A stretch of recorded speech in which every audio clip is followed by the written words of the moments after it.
A questão das urnas, nós podemos dormir em paz em relação às urnas usadas em 2022 e a computação dos resultados, ou os brasileiros têm uma certa razão em desconfiá-las? Ele sabia que se o resultado não fosse do jeito que ele queria conduzir, ou seja, se o resultado desse para Jair Messias Bolsonaro, ele estava perdido, porque ele criou uma batalha contra a direita. E sendo a direita eleita, a direita ia acabar com ele, pela pequena diferença de votos, pela manipulação das redes sociais de todos, a perseguição à direita, e pela falta de confiança, pelo medo que esboçava claramente Alexandre de Moraes, tanto no primeiro turno quanto no segundo turno, até a finalização das contagens. Eu vou te dizer o porquê. Porque, assim, no primeiro turno, eu me recordo muito bem, eu estava inclusive com alguns servidores, eu saí do TSE, quando se encerrou o primeiro turno, e nós fomos num bar da Heineken, desculpa a propaganda, eu não bebo,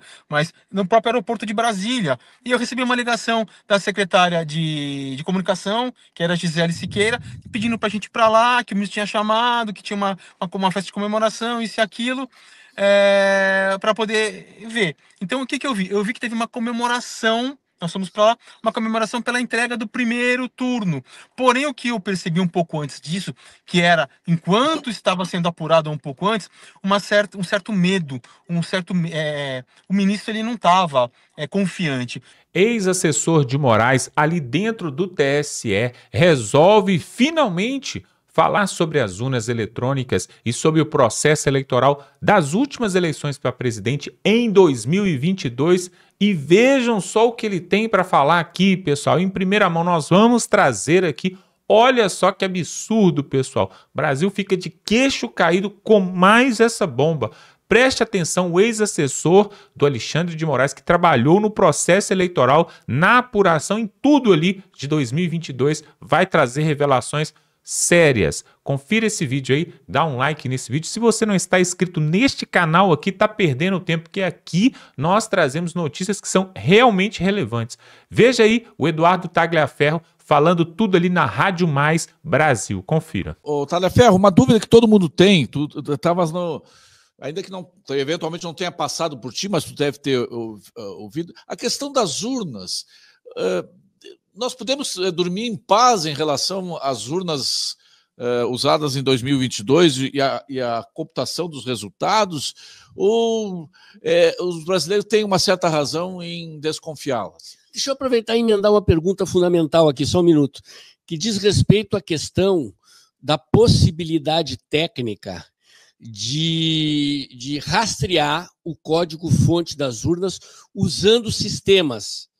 Porque a informação que eu tenho é que naqueles episódios de suposta abertura do código-fonte, que as pessoas que fiscalizavam o código-fonte, uma cerimônia pública, só podiam fazê-lo no olho. Não era que o tribunal não autorizava o uso de softwares, de sistemas, para rastrear eventuais falhas no código-fonte. Procede essa informação?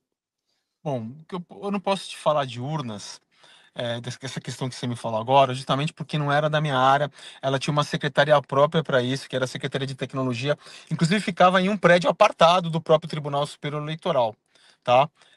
Se eu não me engano, o seu secretário na época era o Júlio. Então eu nunca tive acesso a código-fonte. Quando eu cheguei no tribunal, isso já tinha, era uma conversa que já tinha se encerrado, os testes, tudo já tinham sido feitos, as urnas inclusive já estavam entregues, montadas nas próprias sessões, praticamente, ou encaminhando disso. Então eu não tive nunca qualquer tipo de contato com urna eletrônica, nem código-fonte. Mas o que eu posso te dizer é o seguinte, que se existiu uma fraude nas urnas, o que eu acho um pouco difícil e um pouco na cara, e eu vou jogar um detalhe daqui a pouco sobre o porquê que eu acho difícil também, também por questão até mesmo da diferença ser mínima de votos. E a perseguição entre um candidato e outro. E a perseguição foi clara da direita, foi muito clara. A atuação foi muito forte. O processo foi parcial. Nas urnas, o processo foi viciado.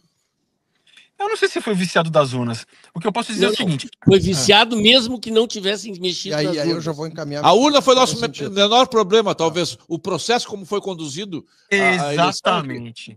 Exatamente. Eu vou te dizer o porquê. Porque, assim, no primeiro no primeiro turno, eu me recordo muito bem, eu estava inclusive com alguns servidores, eu saí do TSE, quando se encerrou o primeiro turno, e nós fomos num bar da Heineken, desculpa a propaganda, eu não bebo, mas no próprio aeroporto de Brasília, e eu recebi uma ligação da secretária de comunicação, que era a Gisele Siqueira, pedindo para a gente ir para lá, que o ministro tinha chamado, que tinha uma festa de comemoração, isso e aquilo, para poder ver. Então, o que eu vi? Eu vi que teve uma comemoração, nós fomos para lá, uma comemoração pela entrega do primeiro turno.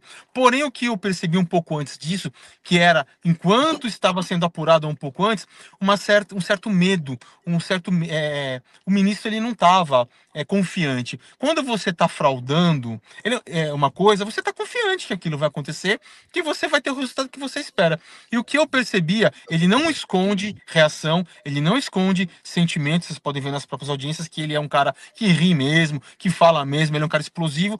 Então, só que eu percebi que no momento tanto do primeiro turno quanto do segundo, ele estava de fato muito, muito, muito preocupado com o resultado, porque ele sabia que se o resultado não fosse do jeito que ele queria conduzir, ou seja, se o resultado desse para Jair Messias Bolsonaro, ele estava perdido, porque ele criou uma batalha contra a direita. E em sendo a direita eleita, a direita ia acabar com ele. Então, o fator que eu falo que eu tenho muito dúvida, eu não acredito muito que tenha sido a urna fraudada, foi justamente pela pequena diferença de votos, pela manipulação das redes sociais de todos, a perseguição à direita, e pela falta de confiança, pelo medo que esboçava claramente Alexandre de Moraes, tanto no primeiro turno quanto no segundo turno, até a finalização das contagens. E aquela expressão usada pelo então missão cumprida, missão cumprida. Na tua opinião, que missão foi dada e que missão foi essa que foi cumprida pelo ministro do TSE? Não tenho informação disso, uma vez. Deixa eu só fazer uma pergunta, Júlio. Deixa ele terminar de responder. Não, tu não tem ideia do que seja essa missão? Não, porque eu não tinha contato com esses ministros. Até contato com o próprio Alexandre de Moraes era muito, muito raro. Com o Benedito, então, sequer não tive contato. Isso eu acredito que tenha sido algo tratado entre eles e que nunca foi falado pra gente de forma alguma. A gente podia até ver claramente que existia uma perseguição, mas nunca foi formalizado, verbalizado.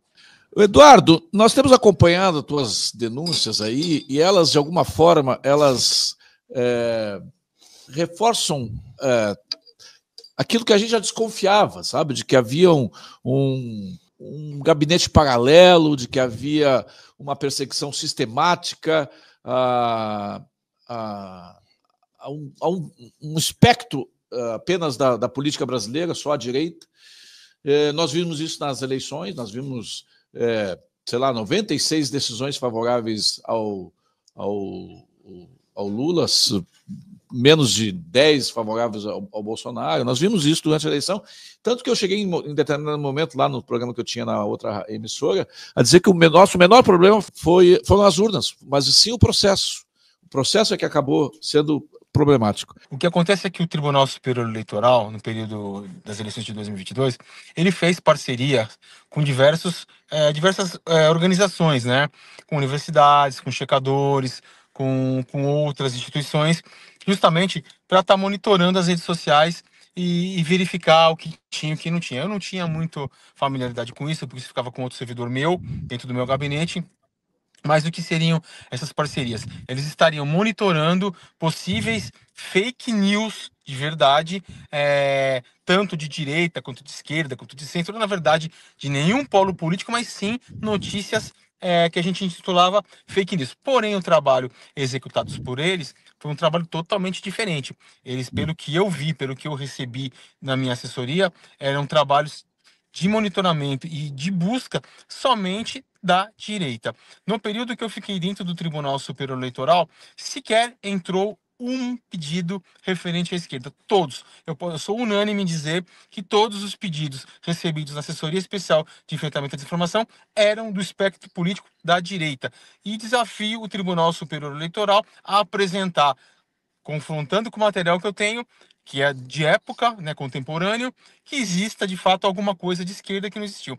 E outra coisa, que o processo nunca se iniciou da forma correta, pelo Ministério Público, no caso a Procuradoria-Geral Eleitoral ou a Procuradoria-Geral da República e a Polícia Federal. Na verdade, tudo se iniciava de quem jamais poderia ser iniciado, que é do magistrado, no caso o ministro. O magistrado deve ser provocado e não provocar uma ação penal. Na época eu falava, e eu vou depois dar espaço para os nossos convidados aqui para te perguntar, na época eu me referia ao TSE como um puxadinho do STF.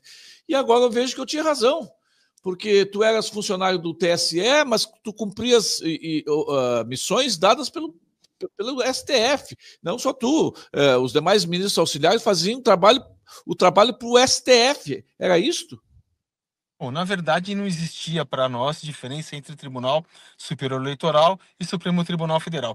Tudo era com base em Alexandre de Moraes.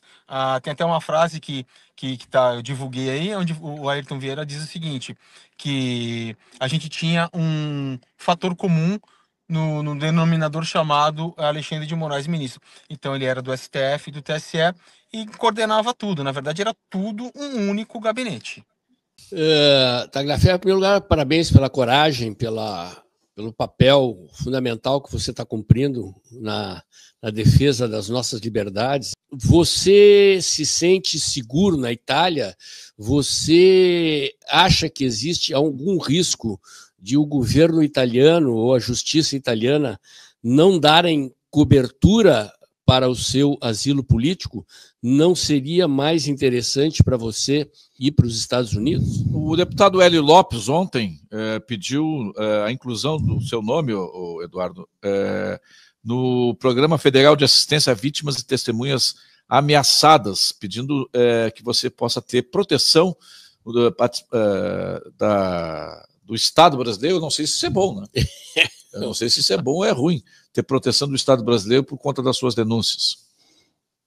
Bom, boa tarde. O que eu posso dizer é o seguinte, eu não vim aqui esse mês, eu já estou na Itália desde março, abril, totalmente correto, legalizado, como italiano, registrado em comune, tenho minha família, uma parte está aqui, com registrado em escola, tudo bonitinho, como manda o figurino, como qualquer cidadão italiano deve fazer, entendeu?